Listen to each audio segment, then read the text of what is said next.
Bueno, pues muy buenas a todos en los diferentes lugares donde estén. Yo me encuentro en un lugar con un entrañable amigo con el que tengo un libro escrito y, y por eso entré un poquito tarde, pero bueno, ya vamos a empezar. Estamos terminando la parte sexta y entramos ahora a la parte séptima de lo que son las cartas. Vamos a empezar con la invocación, una invocación en general. Invocamos a los seres de luz que ayuden a la humanidad para que bendigan esta clase para provecho de todos los que asistimos a ella y de toda la humanidad en su conjunto. Entramos con la carta 98. Vamos a ver lo que dice el maestro en la carta 98.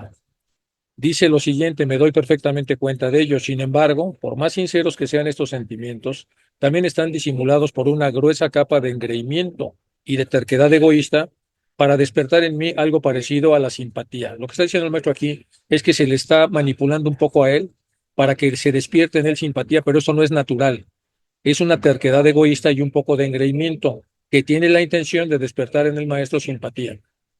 Uno, durante siglos, dice el maestro, hemos tenido en el Tíbet un pueblo que moral, de corazón puro y de gente sencilla, no bendecido por la civilización y por lo tanto no contaminado por los vicios de la civilización. Durante siglos el Tíbet ha sido el último rincón de este planeta que no está completamente corrupto, que haga imposible la fusión de dos atmósferas, la física y la espiritual. Es el único lugar en este planeta donde es posible la fusión de la atmósfera física con la atmósfera espiritual sin problemas y sin cortapisas. Y él nos habría cambiado esto por su ideal de civilización y de gobierno, de lo que se ha producido en el resto del mundo, sobre todo en Occidente. Esta es una pura y vana perorata cuando se habla entonces de los logros de la civilización actual que no tiene espiritualidad y que trabaja muy mal con el punto físico. Una intensa pasión para escucharse a sí mismo y discutir e imponer ideas a los demás. Eso es lo que es la civilización que se ha creado, dice el maestro. Realmente después de esto, el señor Hume debería ser enviado por un comité internacional de filántropos y en calidad de amigo de la humanidad en peligro para enseñar sabiduría a nuestros Dalai Lamas. Es decir, está hablando con sarcasmo, dice que el señor Hume se siente un enviado de los cielos y que debería ser director de una comité internacional de filántropos que le dieran clase a los Dalai Lamas. Por eso es que está él de alguna manera hablando con sarcasmo. Entendemos que, por supuesto, que muy poco tendría que enseñarle cualquier occidental a un Dalai Lama. El por qué él no actúa con franqueza y forja un plan para algo así como la República Ideal de Platón, con un nuevo esquema para todo lo que hay debajo del Sol y de la Luna, sobrepasa mi pobre comprensión, dice el maestro. Desde luego es mucha la condescendencia por su parte apartarse tanto de su camino para enseñarnos. Otra vez habla con sarcasmo, diciendo que se tiene que apartar de su camino para enseñarle a nuestros hermanos mayores, los maestros que son los que compartieron esta información. Por supuesto, es pura bondad y no deseo destacar por encima el resto de la humanidad. Este es el último estallido de su evolución mental eh, que nos espera en un estado de desintegración. Vamos a hablar un poco aquí de lo que dice el maestro. Está hablando entonces de que el último reducto que hay en el planeta es el Tíbet, en donde puede haber una buena conjunción entre la naturaleza física y la naturaleza espiritual. ¿Dónde está el Tíbet? Este es un mapa de Asia. Aquí está Europa, que en realidad es una península de Asia. Y toda esta zona de acá, que son tierras muy altas, es lo que se conoce como el Tíbet. No vamos a hablar de toda la historia del Tíbet, pero tiene mucha historia. Fue un imperio en su momento. El imperio tibetano surgió en el siglo VII como imperio, pero pronto se dividió en muchos territorios. El grueso del Tíbet, que está dividido en occidental, oriental y central, el centro del Tíbet estaba unificado, al menos nominalmente, bajo una serie de gobiernos tibetanos, en Lhasa y Shingatse y otras regiones.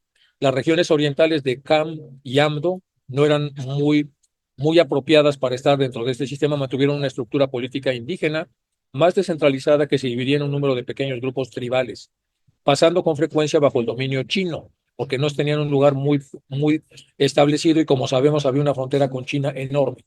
La mayor parte de estas áreas fue finalmente incorporada en las provincias chinas de Sichuan y Qinghai.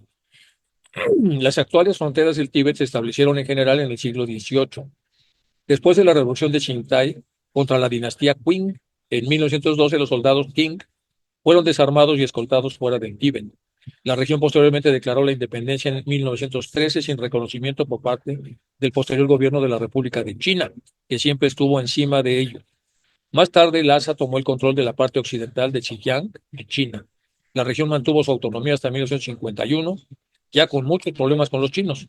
Cuando tras batallar el Chamdo, el Tíbet se incorporó a la República Popular China, sabemos que fue invadido, y el gobierno tibetano anterior fue abolido en 1954. Hoy en día China gobierna el Tíbet, como sabemos, está encima de los tibetanos, es decir, es una provincia actual de China y gobierna el Tíbet occidental y central en la región autónoma del Tíbet, así le llaman, mientras que las zonas orientales son ahora perfectamente autónomas, sobre todo en relación a sus etnias. Es interesante porque el gobierno chino tiene toda una página de lo que es el Tíbet y ahí lo cuenta a su manera, pues cuál es la historia y por qué es una provincia ya de los chinos. Hay tensiones respecto al estatus político y los grupos de disidentes en el Tíbet, que están activos en el exilio. Por otra parte, algunos activistas tibetanos en el Tíbet han sido arrestados o torturados cuando se oponen al gobierno chino. Bueno, esto ya lo sabemos, pero esta es la historia del Tíbet de la que está hablando el maestro.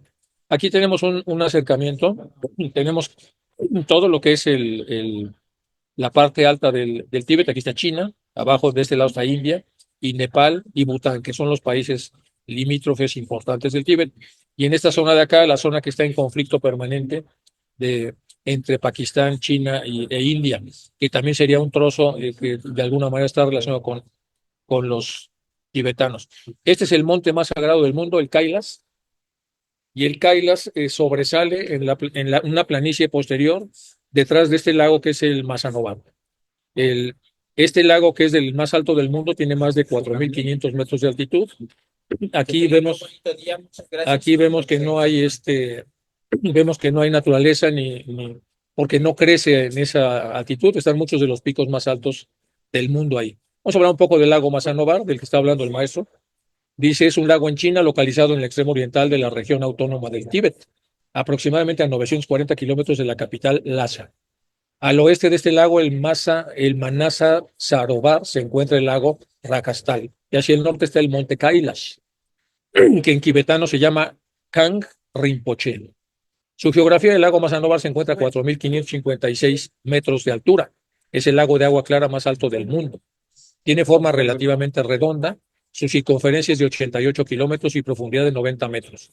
El otro lago de gran altitud, como sabemos, es el Titicaca, que está a 3.600 metros, pero este está a 4.556 y ocupa un área de 320 kilómetros. Se congela en invierno por la altitud y se descongela en primavera.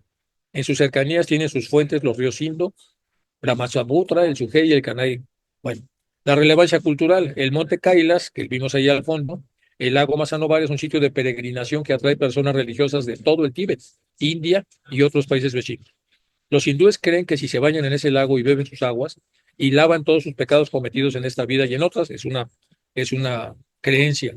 Regularmente se organizan viajes de peregrinación, especialmente desde la India, siendo el más famoso el Kailash Masanobar Yatra, que tiene lugar una vez al año. Los peregrinos tienen que tomar baños ceremoniales en las purificadas aguas del Manasa, que incluso en el verano es frío. Todo el lugar es muy frío. De acuerdo con la religión hindú, el lago se generó en la mente del dios Brahma. Por eso en sánscrito se llama Manasarovar, que es una combinación de las palabras manas, mente, y sarovar, lago. Es el lago de la mente. El lago, según la mitología hindú, también supone que es la morada veraniega de los cisnes, que son consideradas como aves muy sabias y sagradas en toda la, la espiritualidad que todos conocemos. Bueno, también se cree que los devas descienden a bañarse en este lago en la hora llamada de Brahma Muhurta, que es una hora hindú de 48 minutos que empieza 96 minutos antes del amanecer y termina 48 minutos antes del amanecer. Es decir, hay una clave, vamos a calcularlo muy bien, la hora hindú, que es la de Brahma Muhurta, es una hora en el horario hindú, eh, donde bajan los devas, 48 minutos, que dura 48 minutos, que empieza 96 minutos antes del amanecer. Estamos hablando de minutos, 96 minutos antes del amanecer, a una hora media, un poco más de una hora y media, y termina 48 minutos antes del amanecer. Es decir, hay que estar, hay que saber bien cuándo ocurre realmente el amanecer para calcular este espacio, que es el espacio más sagrado temporalmente del origen de, de lo que se cree respecto a cómo los devas descienden para bañarse en ese lago. Bueno, los budistas asocian ese lago con el legendario Anavatapa, en sánscrito palí, Anoatata, donde se cree que la reina maya concibió a su hijo Buda. El lago tiene unos pocos monasterios en sus orillas. El más notable es el antiguo Yu Gompa, que fue construido sobre una colina aledaña y se ve como si hubiera sido esculpido en una roca. Bueno, todo eso es Tíbet y es una enorme invitación para todos los teósofos que en algún momento de la vida podamos estar allí. Se hacen viajes solamente en el verano. La temporada para poder entrar en el Tíbet, por lo frío que es y por la enorme elevación, es entre los meses de mayo, junio y julio, que es cuando se puede ir, cuando hay permisos de China, que es un poco complicado. Hay que tramitar los permisos en Nepal para poder entrar. Como sabemos, Blavatsky estuvo 3 veces ahí y muchas veces trató de entrar y no podía. Hay muchos relatos donde aparece entonces la enorme dificultad que tuvo ella para poder penetrar. Cuando finalmente penetró, también hay relatos donde se encuentran los maestros y se pone muy exaltada y muy animada al verlos, al grado de que el maestro Moria tiene que tranquilizarla un poco para que no estuviera tan exaltada por la emoción de verles. Y bueno, ahí han pasado muchas cosas, sobre todo en Tachilumbo, que es uno de los monasterios que está allí, en toda la parte de lo que es el Tíbet central, pero sobre todo en el que acabamos de ver ahora, que es el Tíbet occidental, en donde está este lago y la montaña sagrada del Kailas. Bueno, las dinastías, vamos a ver dos nada más, porque es muy largo de explicar. El Tíbet durante la dinastía Ming, entre 1346 y 54. Entonces uno derrocó a otro en la dinastía Pajamundupan. Los siguientes 80 años fueron testigos de la fundación de la escuela Gelug, también conocida como los sombreros amarillos, que es un tema que hay que revisar, por los discípulos de Tsongkhapa, que es el gran reformador que reencarnó para tratar de poner orden sobre todas las corrientes que había budistas que estaban dispersas por todas partes. Y la fundación de los importantes monasterios de Ganden, Trepung y Sera. Hay ahora dos monasterios de cera. Bueno, el monasterio de cera que está en Tíbet, que está cerca de Lhasa, pero también el monasterio de cera, también hecho por los tibetanos, que está en la India. Sin embargo, los conflictos internos dentro de la dinastía y el fuerte localismo de los diversos feudos y fracciones político-religiosas llevó a una larga serie de conflictos internos. La dinastía Rinpung, con sede en Tsang, el centro este de Tíbet, dominó la política después de 1435 y en 1565 fueron derrocados por la dinastía de Tsangapa y de Shigatse, que amplió su poder en diferentes direcciones del Tíbet en las siguientes décadas y favoreció la secta del Kama Kayukyu. Luego tenemos el ascenso del Ganden Ponderang, y aquí es donde viene ya la historia más reciente. A finales del siglo, en 1578, el Altan Khan de los mongoles, Tumer, dio a Sonam Gyatso, un alto lama de la escuela Gelugpa, el nombre de Dalai Lama. La palabra Dalai es la traducción mongol del nombre tibetano Gyatso, que quiere decir océano. El quinto Dalai Lama es conocido por unificar el corazón del Tíbet bajo el control de la escuela Gelug del budismo tibetano, después de derrotar a las sectas rivales de Kagyu y de Yongang. En el gobernante secular, el príncipe Tsangapa. En una guerra civil prolongada, sus esfuerzos tuvieron éxito en la parte debido a la ayuda de Gushi Khan, el líder oirat del Janato de Kosu. Con Gushi Khan como jefe supremo, el quinto Dalai Lama y sus íntimos establecieron una administración civil que se conoce por los historiadores como el Estado de Lhasa. Este régimen tibetano de gobierno también se conoce como el del Ganden Rodak. Y terminamos esta revisión. Hay mucho que leer sobre el Tíbet. No ha sido fácil constituirse y, y, y normalizar todo lo que ahí ha sucedido. Por eso ya vimos que hay mucho que revisar. La parte de Tsongkhapa como reformador y todos los movimientos que hubo hacia arriba, hacia abajo, mongoles, chinos, etcétera, hasta que finalmente son invadidos por los chinos y ya funcionan ahora como un espacio. Aparecen algunas fotos de ahí. El famoso yak, que es este animal que está ahí pastando. Vean lo peludo que está. Y las lanas de este animal, cuando se son de las más calientes del mundo, precisamente por la altitud en la que este animal vive. Hay una, eh, hay una tendencia en los monasterios budistas a proteger este animal, protegerlo de que no lo lastimen, que no abusen de él. Esa es una calle de algunos de los lugares importantes del Tíbet y ese es bueno, ya saben, la antigua residencia importante Aquí está otra foto imponente de este espacio, que es un espacio monumental, es un espacio enorme con un poco de las nieves elevadas que se encuentran en la parte de eso está en Lhasa, que es la capital. Otra vez el Kailas, una imagen del Kailas, tanto del lado derecho como del lado izquierdo, y aquí un monje orando en la zona del lago Mazanóvar, que es la parte buena de los dos lagos que se encuentran ahí, que ya en otra ocasión podremos hablar con más detalle de este tema. Continuamos con la carta. El número 4 dice, amén, mi querido amigo. Bueno, vamos a un poco como conclusión de todo lo que les acabo de poner es de lo que está hablando el maestro. Un lugar impresionantemente limpio, impresionantemente alto, enormemente frío, en donde están jerarquías de dioses que están asociados a muchas montañas, pero sobre todo en el caso del Kailas, que es una montaña con muchas peculiaridades y muy especial. Entonces, de eso está hablando el maestro y por eso hicimos entonces el recorrido. El número 4, amén, mi querido amigo. A usted debería considerarse responsable por no haber hecho salir de la cabeza de él, Hume, la idea gloriosa de ofrecer sus servicios como director general de escuelas para el Tíbet. Repito, antes de que enfermara de narcisismo, que ya hablamos de ese tipo, Hume, una vez que se subió en los 3 peldaños en los que se suben los narcisistas y se sienten paridos por los dioses hechos a mano y como maravillosamente importantes, etcétera. Bueno, una vez que le pasó esto a Hume, empezó él a suponer que merecía una serie de cosas, entre ellas el ser director general de las escuelas para el Tíbet, o reformador de las antiguas supersticiones y salvador de las generaciones futuras. Todo eso es lo que pensó Hume que podía hacer por su cuenta. Naturalmente, si él leyera esto, diría inmediatamente que yo razono como un mono amaestrado. Es decir, el maestro está diciéndole a Sinet que ojalá hubiera hecho salir y entrar en razón a Hume cuando empezó a trastornársele el sentido común al empezar a verse él casi como un semidios. Y por supuesto, muy enojado de no poder ver en persona a los maestros y muy enojado también de no tener las deferencias a las que tendría derechos según él. Bueno, número 5. Y ahora escuche al hombre charlando sobre aquello de lo que no sabe nada y hablando de que se baje de los 3 escalones de donde se subió para que vea realmente la realidad. Ninguna persona viviente es más libre que nosotros una vez que hemos pasado la etapa de discípulo. Esta es una de las partes más importantes de esta carta. Ninguna persona viviente es más libre que nosotros, pero esto es una vez que hemos pasado la etapa de discípulos. Acuérdense que estamos hablando de discípulos, los chelas, primero en probación, una vez ya como discípulos en todo, con todo el derecho, y saliendo del discipulado, la persona experimenta una libertad, que es de la que está hablando aquí el maestro.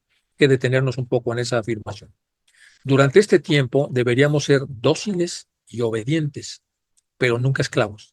Otra frase muy importante, no confundir la docilidad y la obediencia con esclavitud, porque la esclavitud no implica libertad, es lo contrario. En cambio, la docilidad es una alternativa que un hombre libre tiene de mostrarse con esta cualidad. Es una obediencia consciente que yo asumo y tomo de acuerdo a mi libertad de ser de esa manera para con todas las gentes que pueda tener enfrente y una docilidad también, pero nunca esclavo.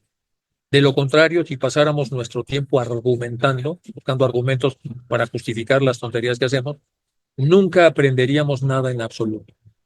Es decir, y aquí viene la tercera idea muy importante. Tenemos muchas alternativas que hacer con nuestra mente. Nuestra mente es un instrumento maravilloso. Si lo que hacemos es que todo el tiempo la ponemos a argumentar, nunca vamos a aprender nada en absoluto.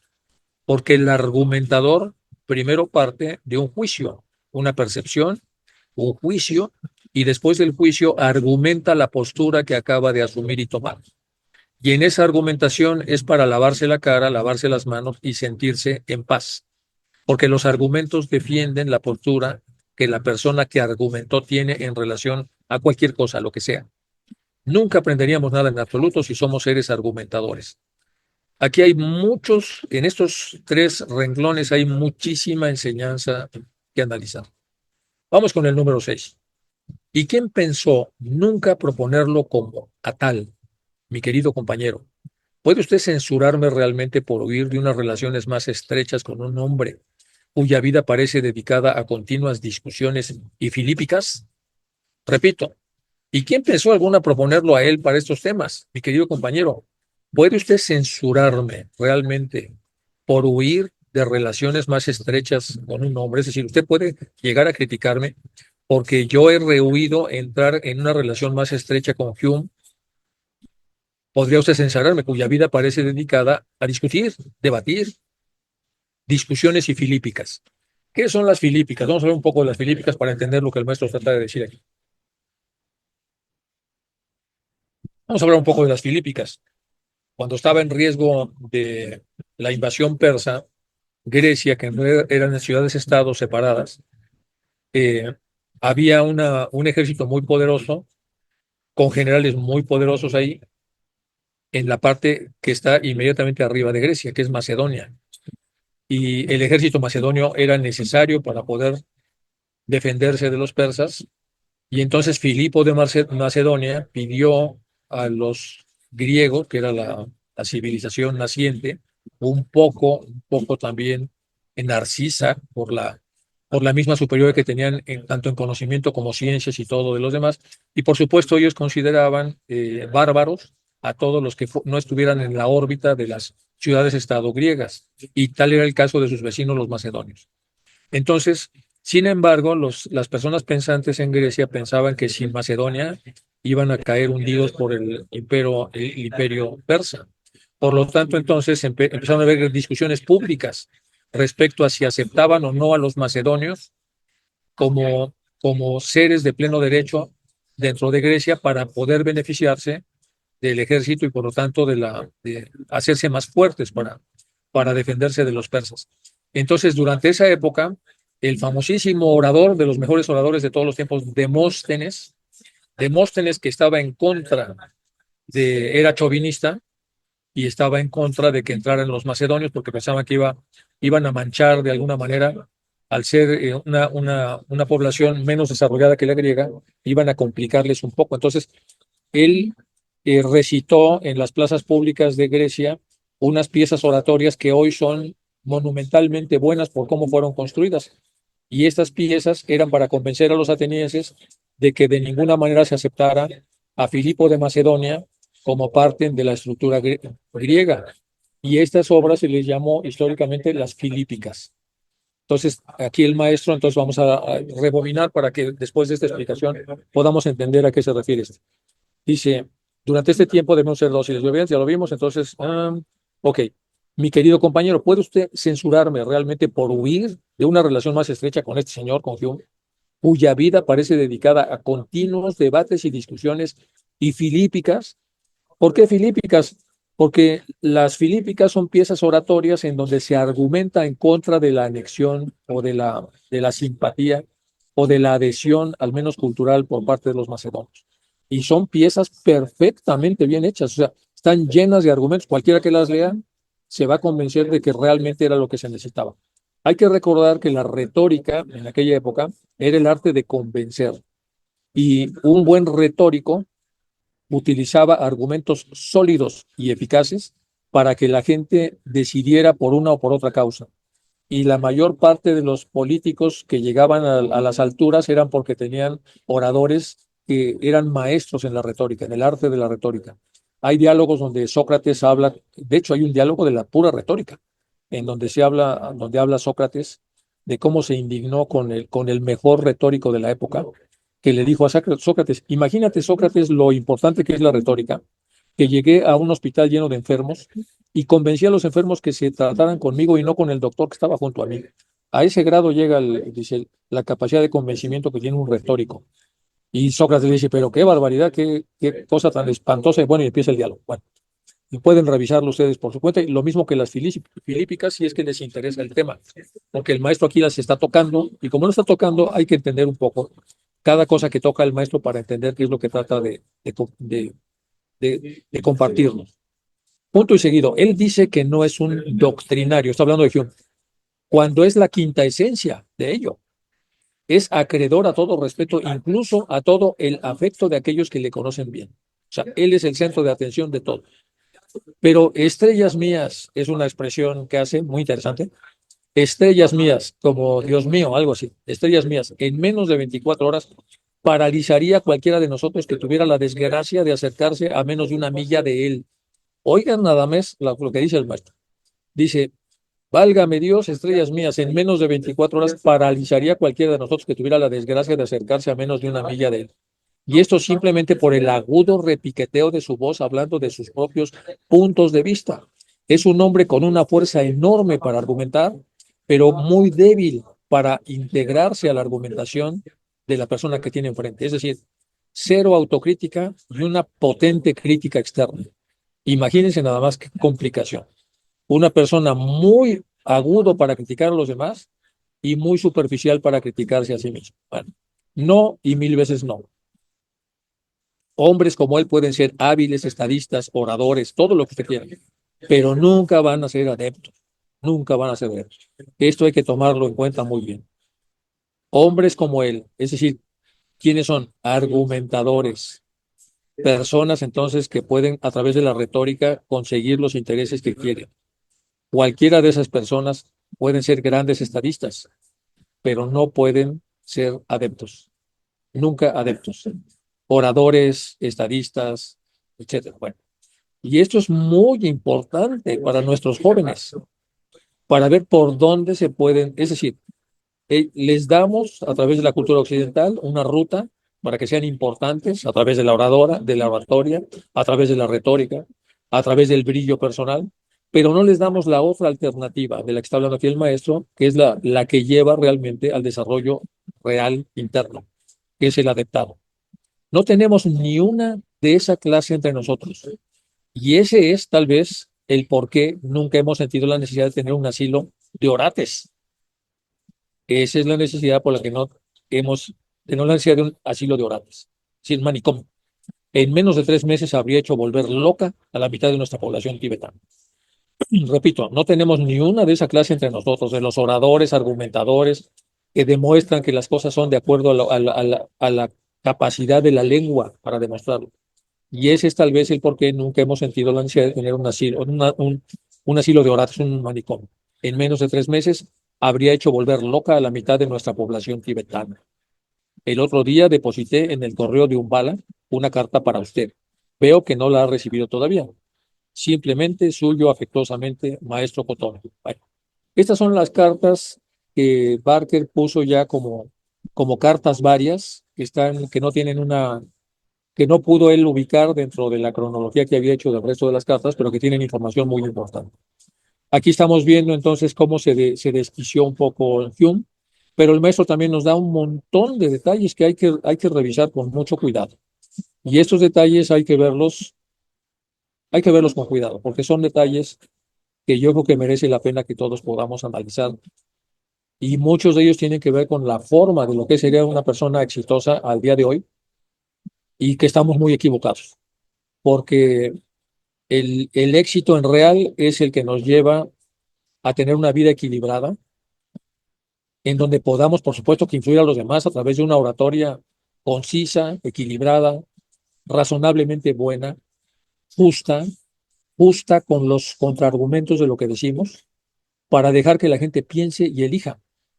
Y ese orador, el que puede ver lo bueno y lo malo, lo correcto y lo incorrecto, lo que conviene y lo que no conviene, las cosas buenas de un lado y del otro, ese orador casi no existe hoy y tampoco en la época en la que los maestros estaban enviando las cartas, y mucho menos en los que estaban sesgados, como el caso de Hume. Bueno, si tienen algunas preguntas, estoy usando una máquina que no es la mía, no tengo a mi alcance por eso es que vieron ustedes que es un poco diferente la presentación que hice, porque no tengo a la mano la, no tengo mi máquina. Entonces, bueno, avanzamos por lo menos esta carta y a partir de la próxima sesión ya entramos con el ritmo normal y con la secuencia natural que tengo de las cartas. Bueno, Ángela, buenos días. Buenos días, hermano. Ah, bueno, yo me voy a atrever a hacer un comentario, ¿no? Sí, claro. Esa carta está muy interesante, pues sí tiene mucho, sobre todo nos muestra la personalidad de Hume. Yo pienso que la cuestión mayor en Hume era su orgullo y su egoísmo, ¿no? Y entonces los maestros siempre nos están hablando de que tenemos que cuidarnos del orgullo. No solo el orgullo físico, digámoslo así, o de raza, o de inteligencia, sino también del orgullo espiritual. que muchas veces se puede creer que se va muy bien y resulta que va muy mal. El maestro tiene razón en lo que dice del Tíbet, yo no voy a contradecir, no me atrevería jamás, porque los venero y acepto sus enseñanzas como la realidad. Pero en el Tíbet antiguo, igual que en el otro, había mucha magia negra, muchísima. Incluso yo he leído algunas historias sobre la magia negra que había allá y me han dejado espantadas.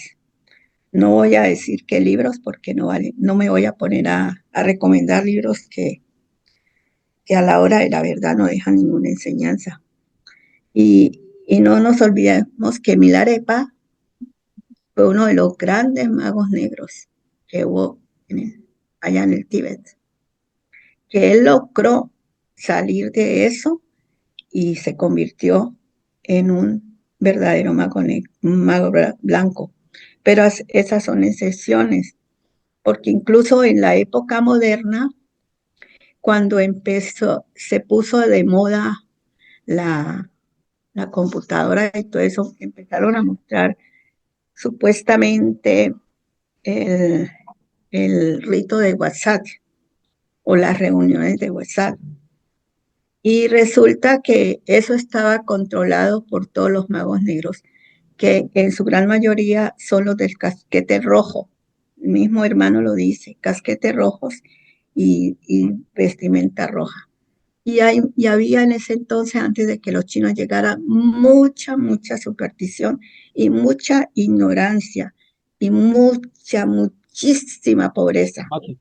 Las familias, para que no se murieran los hijos de hambre, todos se le murieran, que tienen muchos hijos, la mayoría tenían muchos hijos, al menos mandaban uno o dos a Lhasa o a los monasterios para poder que comieran y se convirtieran en monjes.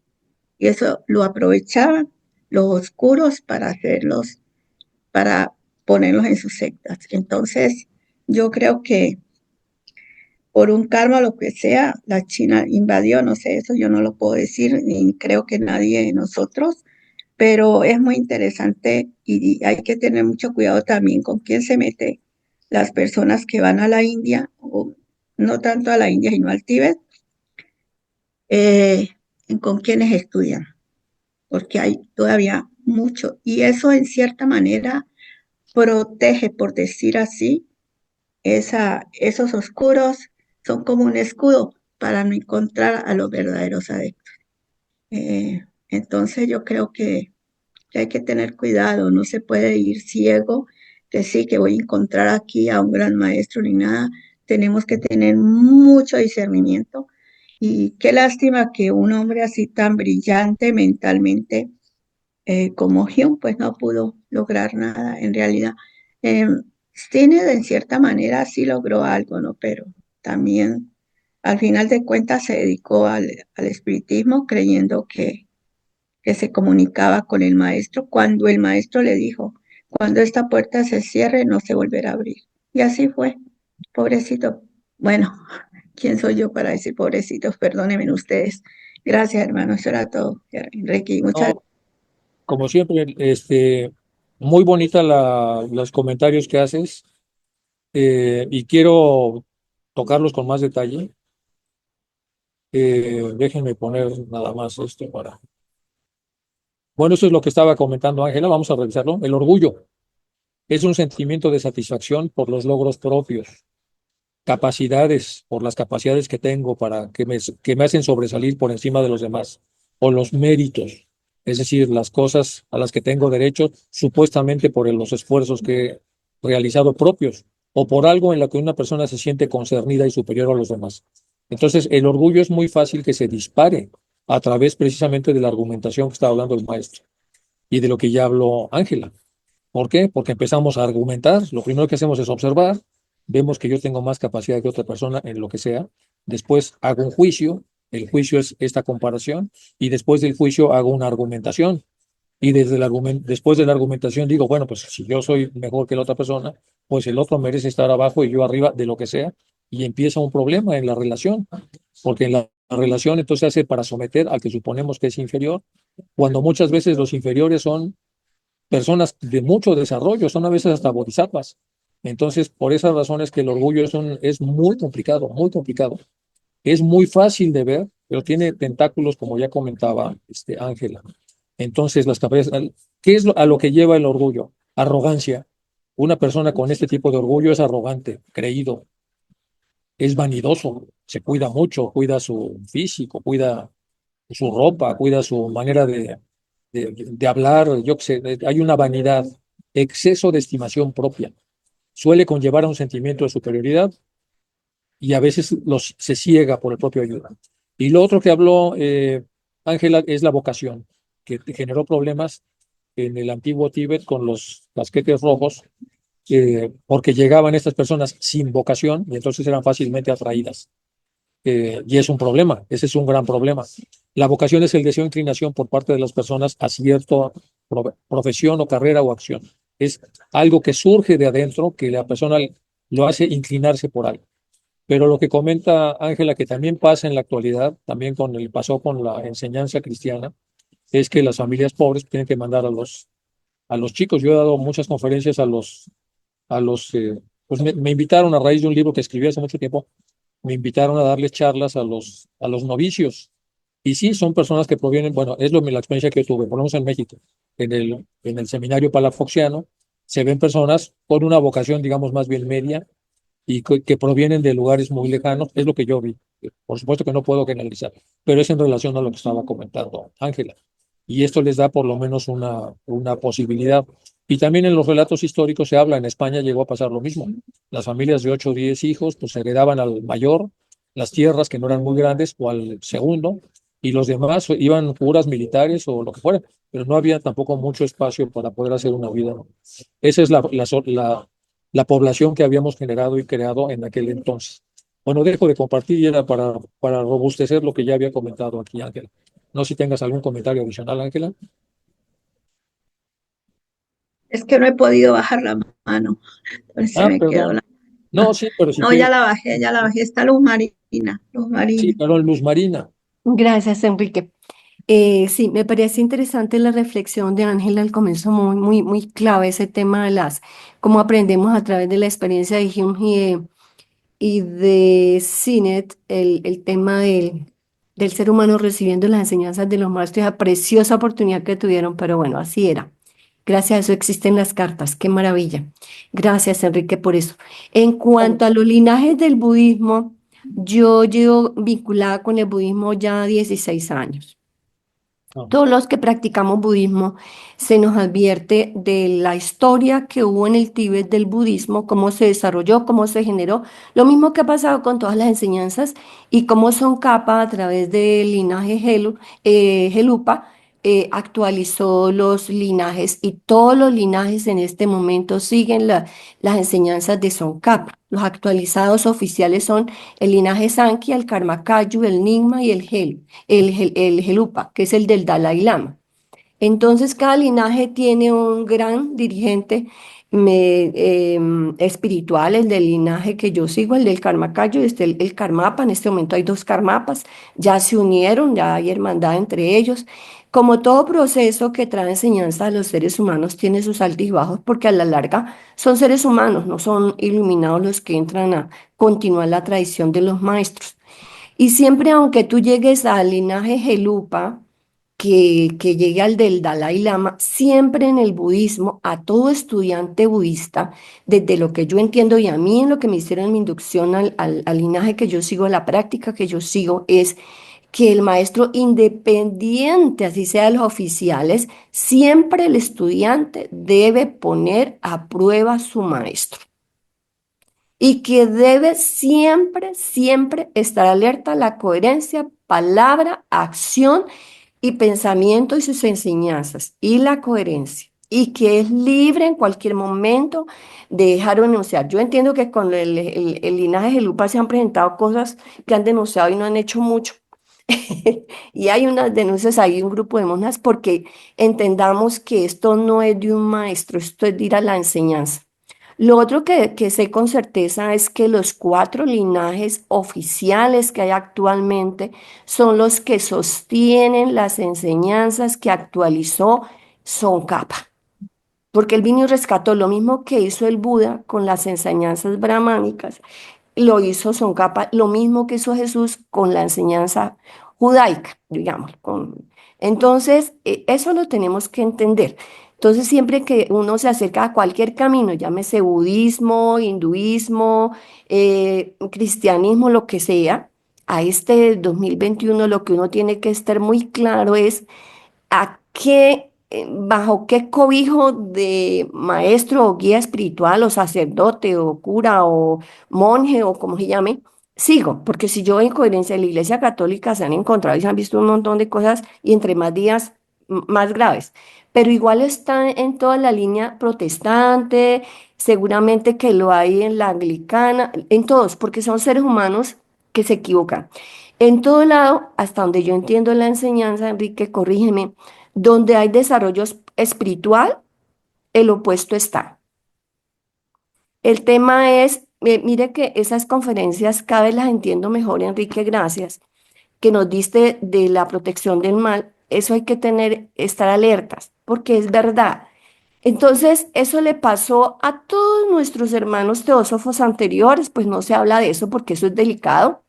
Claro. Pero entre más alertas y conscientes estemos de esto y lo sepamos y nosotros sabemos que vamos a verificar porque en el budismo lo más importante es la enseñanza se da, usted la aplica y si los resultados le son beneficiosos, siga y si no busque porque se dice que el budismo es tan amplio, 84.000 enseñanzas dejó el Buda, me dijeron a mí, no sé si eran más.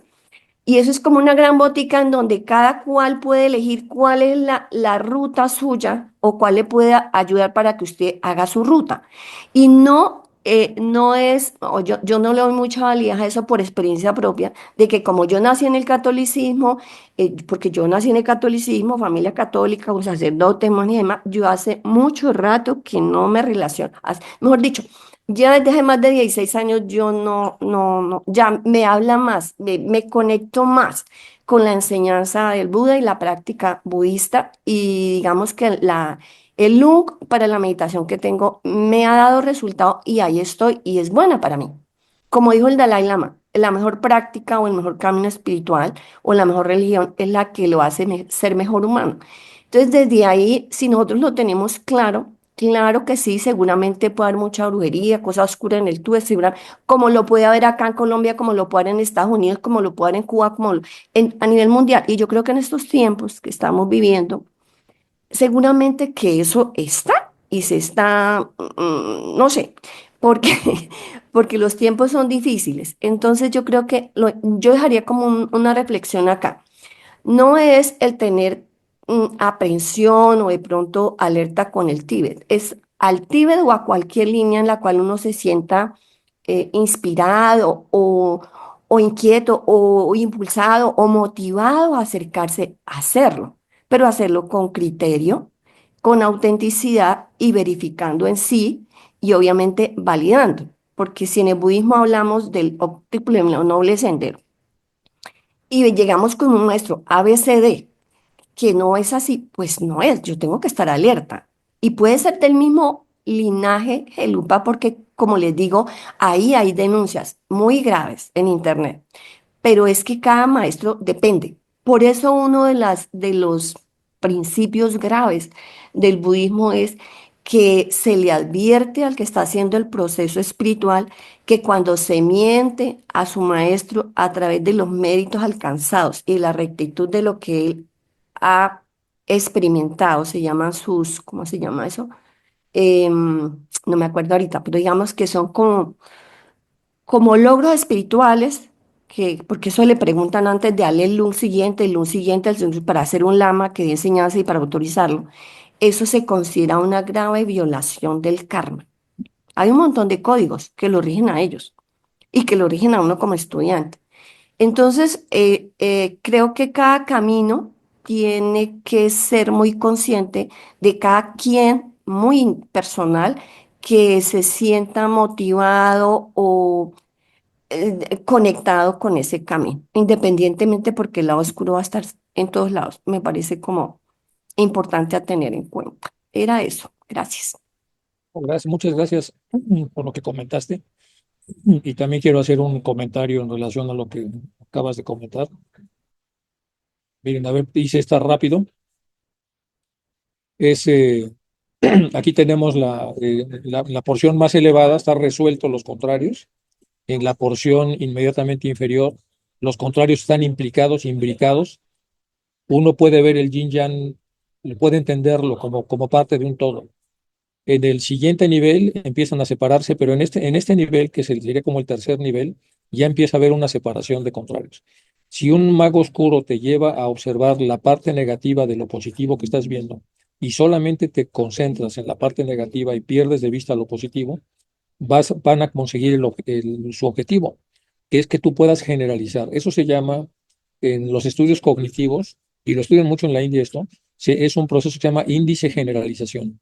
Es decir, que con un índice, después de ver dos o tres o cuatro cosas, tú ya generalizaste y sacas una conclusión demasiado anticipada.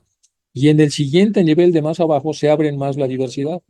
Entonces, por eso muchas veces las alegorías trabajan en el punto este del yin yang, que están implicados y difícilmente bajan un poco más. Y luego lo que ya comentabas de las cuatro grandes escuelas, normalmente se dividen las cosas que hacen son el pramana, que es todos los logros que han tenido los budistas históricamente. Hay que recordar que los maestros son budistas. Luego toda la filosofía budista, que hay mucho ahí de la sangha, la hermenéutica, la manera como se interpreta todo esto, y la práctica. Y dentro de la práctica es de la educación que se hace de todo el budismo y la meditación. Es a veces una delicia ver cómo está el maestro de pie y el alumno sentado, y cómo el maestro le hace cuestionamientos para que él dentro de sí mismo busque la respuesta. Y cuando la respuesta el maestro entiende que es correcta, da un aplauso hacia abajo, y cuando no es correcta, da un aplauso hacia arriba. Entonces, eso invita al estudiante a seguir reflexionando interiormente hasta encontrar lo que el maestro quiere que él encuentre. Y normalmente es un monje más adelantado. Y es hermoso porque están todos en un patio. Vamos a poner 150 monjes de pie y 150, y están en este proceso de absorción para explorar interiormente la respuesta que está buscando el maestro. Bueno, eso es en relación a lo poco que yo sé de esos temas, Luz Marina, pero muchas gracias por ayudarnos Sí. Y a... Enrique, otra cosa, yo recuerdo que Olcott fue budista, Sí, claro, actualizó mucha enseñanza budista y la misma HPV también. claro, sacaron su, Porque, su licencia de budista allá en Sri Lanka. Alguna vez claro, les pasé el claro, documento, que me costó mucho trabajo encontrar, pero está el documento donde son aceptados los dos. Tiene un nombre especial que ya me preguntaron algunos y no me acuerdo cómo se llama, pero hay un documento que te legitima como que ya eres un budista de pleno derecho, y además de todo el trabajo que hizo Olcott de sí.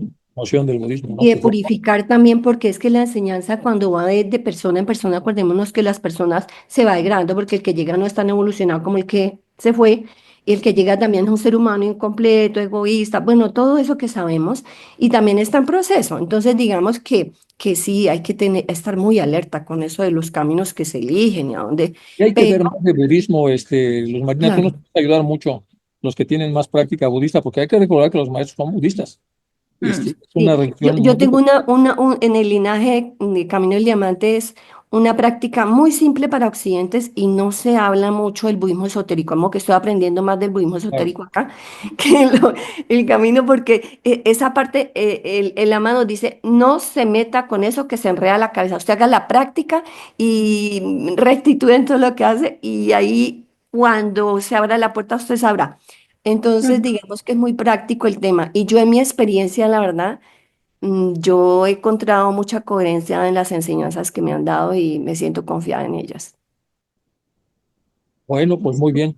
Muchas gracias a todos, y una disculpa porque tuve que usar otra computadora para dar la clase, porque mi computadora no la olvidé y tuve que hacer a marchas forzadas la presentación, y por eso habrán encontrado que estuve como haciéndome muy largo en las explicaciones, pero bueno, era por eso. Y encima hay una música aquí espantosa que nunca había, y ahora entonces no puedo dar bien la clase, pero bueno, lo voy a remendar para la siguiente con mucho gusto. Gracias, Luz Marina. Y es cierto, cada vez que entras en un callejón sin salida, en donde ya te fuiste del lado derecho y no puedes ir cuando pierdes la big picture, que dicen los americanos, la capacidad Ujú. de ver lo bueno dentro de lo malo y viceversa, vas mal, tienes que echarte para atrás. vas mal porque en ese terreno es muy fangoso y muy peligroso. Y empiezas a ver, ya tu realidad es de lo más malo y lo menos malo. Y si te metes a lo más malo, ese ahora es lo más malo con lo menos malo, y así vas poco a poco. Alguna vez hice un esquema de eso, que estuvimos como rompiendo la cabeza de los que estaban estudiándolo, pero en realidad yo creo que es así, porque me preparé mucho para presentarlos. ¿Quién lo vuelvo a presentar? ¿Cómo se va uno metiendo en el fango? Y al final, lo que parece bueno dentro de eso malo es bueno a ese nivel, pero ya estamos muy alejados. Ya perdimos totalmente ya perdimos totalmente la línea.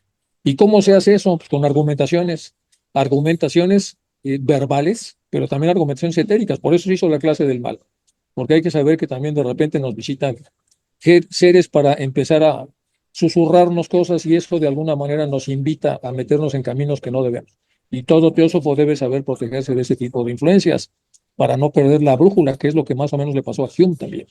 Entonces, si le pasó a él, pues le puede pasar a cualquiera, porque era un tipo con un intelecto prodigioso, solo que se extravió y se usó de una manera inapropiada, se llenó de vanidad. Pero bueno, muchas gracias a todos chicos, como siempre, por mantener la clase viva y nos vemos la próxima semana.